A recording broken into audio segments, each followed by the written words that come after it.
Friends, good morning. ఈరోజు మనం కొన్ని ముఖ్యమైనటువంటి మంచి మాటలు చెప్పుకుందాం.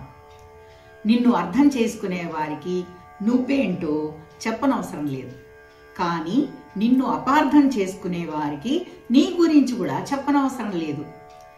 మనసులో ఎలాంటి కల్మషం లేని వారు నీ ముందు ఒకటి, నీ వెనకాల ఒకటి అలా మాట్లాడరు, ఒకేలాగా మాట్లాడతారు.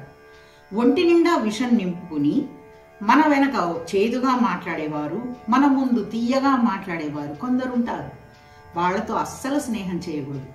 ఒకటి మాత్రం నిజం, సింహం లాంటి వాళ్లతో స్నేహం చేయొచ్చు, కానీ నక్క జిత్తులు అంటే గుంట నక్కలు అంటారు వాళ్ళని, వాళ్లతో అస్సలు స్నేహం చేయకూడదు.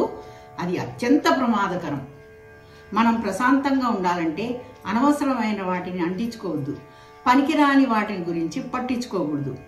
కాలం చేసే గాయాల కన్నా మనం కావాలనుకునే వాళ్ళు చేసే గాయాలు చాలా బాధ పెడతాయి.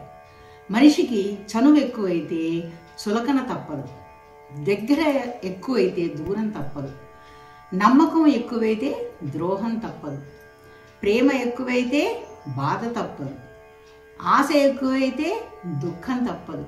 కనుక ఇదంతా కూడా జీవిత సత్యం.